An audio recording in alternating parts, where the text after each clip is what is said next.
works for you. This is WGXA News. Tonight on WGXA News at 5, as parts of the Southeast brace for Hurricane Matthew, some major sporting events are being redirected or rescheduled. Plus, how a Middle Georgia group is celebrating 20 years of rebuilding Macon. And later, how Middle Georgia is involved in making music a multi-billion-dollar industry for the state. WGXA News at 5 starts now.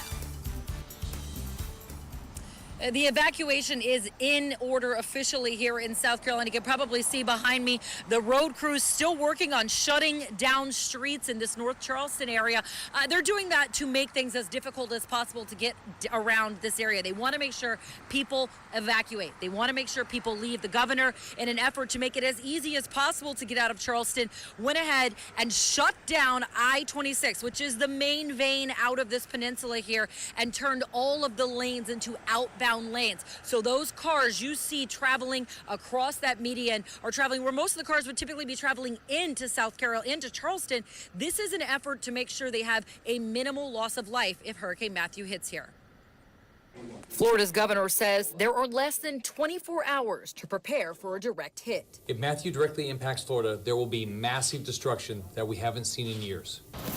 All of Florida is under a state of emergency. People are stocking up on water, piling up sandbags, and filling up gas tanks as they wait in long lines to get ahead of the storm. I'm just waiting my time because I know it'll be worse tomorrow. Miami will wait on evacuation. South Carolina's begin Wednesday. 250,000 is what we're looking at in terms of evacuations. Schools and government offices in 25 Palmetto State counties are closed. Many traffic lanes will reverse to help people get out faster. Now, North Carolina says the latest models look less damaging there, but warns models move. From the National Guard to the Salvation Army, we've got them in place in case this thing turns. President Obama canceled a Florida trip Wednesday because of the storm. The hurricane already disrupting plans with the potential to disrupt so many more. You can always rebuild, you can always repair property, you cannot restore a life. And as they are going to be traveling along I-26 here out, the governor wants them going about 100 miles inland. They're going to have Highway Patrol stationed with water and also porta potties. This is going to be a long trek for nearly 250,000 people. Reporting live in Charleston, I'm Diane Gallagher. Back to you. Thanks, Diane. Good evening, and thanks for watching WGXA News at 5. I'm Amir Makeups, Raymond Tubb is on assignment.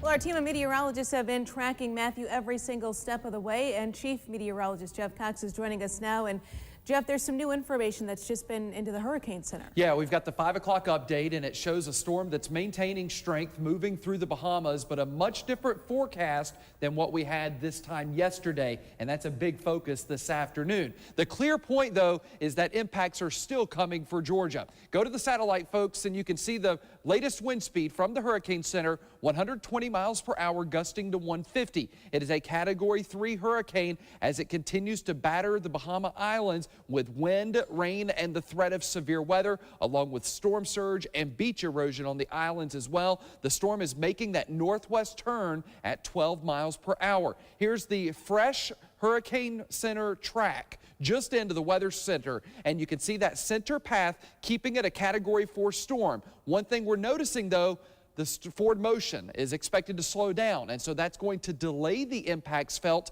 in Georgia. So now we're not expecting the storm to be parallel to, let's say, Orlando and Daytona Beach until Friday afternoon. That would bring the worst of the weather into Georgia by Saturday morning. So we're about 12 to 18 hours later than what we were advertising yesterday.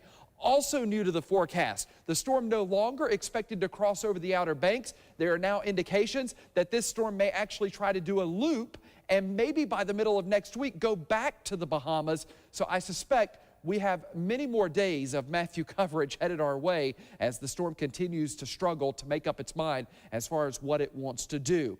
Coming up a little later in the show, we will continue to have updates and detailed analysis on the expectations from Matthew. Now, locally, parts of Middle Georgia will see minimal impact, but those along the coast are headed inland. We continue our live team coverage with meteorologist Daniel McFarland. Daniel, what are local officials planning ahead of Matthew?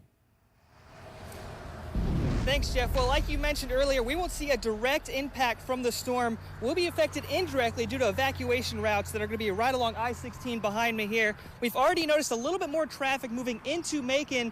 As you can see, the left side of the road over there has a lot more traffic than the right side. Now, if traffic gets too bad with this evacuation, we'll eventually see them opening up the right-hand side towards Savannah as another evacuation route for people to come on by. Now, as of right now, it doesn't seem like that's going to happen, but we could see that change as we get on into the next few days. Now, we sat down with Matt Perry earlier with EMA, and he told us a little bit more about the evacuation routes.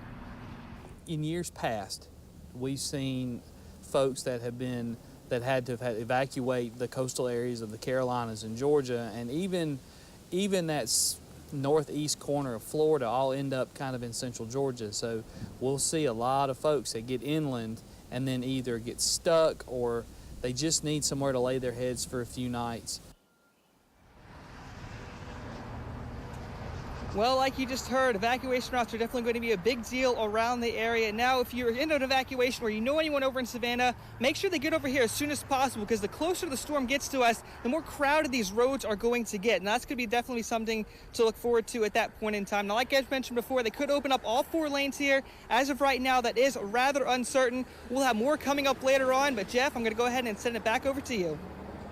All right, Daniel, thanks so much. We also know now that in the city of Macon, hotels are filling up, and so shelters will be open at the Hephzibah Children's Home at 7 tonight, and then tomorrow a shelter will be open at North Macon Park Community Center. That's at 10 o'clock. We also know from Lawrence County that they are waiting until later tomorrow likely to potentially reverse lanes on I-16. So right now, I-16 is not reversed. You can go east and west on I-16. Now, the threat of Hurricane Matthew is causing panic at the pump, with many people in South Florida rushing to fill their tanks while they can. Kara Duffy is joining us in Stuart, Florida right now with a look at the preparations now underway.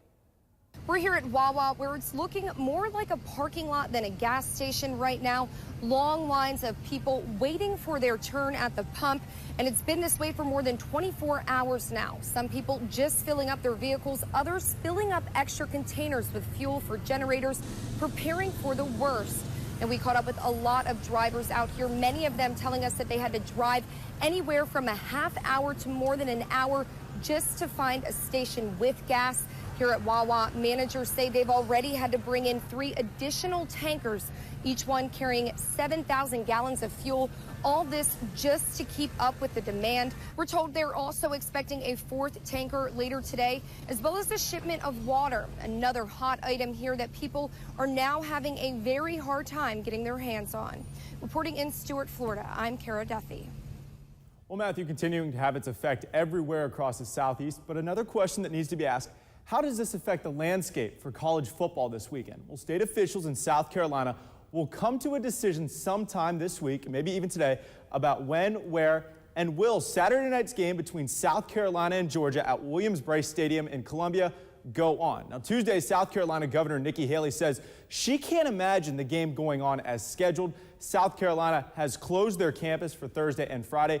There is no deadline, however, for a decision on that game, and there is talk right now of potentially that game moving over to the Georgia Dome in Atlanta. Now, Matthew is affecting other plans as well. Central Florida has moved their Friday night game against Tulane to November 5th. Also, Florida State head coach Jimbo Fisher says his team will travel Friday instead of Thursday to Miami as a precaution. Now, we'll be tracking Matthew throughout the hour. Live in the studio, Luke Hetrick, WGXA Sports. Jeff? All right, Luke, wide-reaching impacts. Again, recapping, we know shelters are going to be opening in Macon for the evacuees. We also know that hotels are filling up quickly. And down in Lawrence County, we do not expect any changes in the flow of I-16 until the earliest. At the very latest, that would be tomorrow. So we'll keep an eye on that for you. Much more analysis on Matthew coming up a little later in the show, including the exact impacts we expect locally in Middle Georgia. Stay tuned for that. Well, now to a story we first broke on WGXA News this morning involving a fatal house fire in North Macon that left 2 people dead. It happened just after 3 on Woodwardge Drive. The front of the home and the basement were engulfed in flames. Video shows the scene this morning as fire crews tried to remove 2 victims from the home. One died on the scene and the other at an area hospital. Fire crews say they initially got the call saying that only 1 person was inside, but after searching, they found a second victim. Macon-Bibb Fire Chief Marvin Riggins says fire crews found no smoke detectors inside. Right now, the cause of the fire is under investigation. The family's dog also died in the fire. Warner Robins police spent the morning investigating an overnight fatal car crash. Police say it happened just before 12:30 this morning on Russell Parkway near Red Fox Run in Warner Robins. We now know the 24-year-old victim is Gary Johnson. He was driving east on Russell Parkway when his car left the roadway and hit a sign and a light pole, rolling multiple times and catching fire. His vehicle landed in the center median. Johnson was a student at Fort Valley State University and a member of Lambda Zeta chapter of Kappa Kappa Psi. Our crews have reached out to FVSU for comment.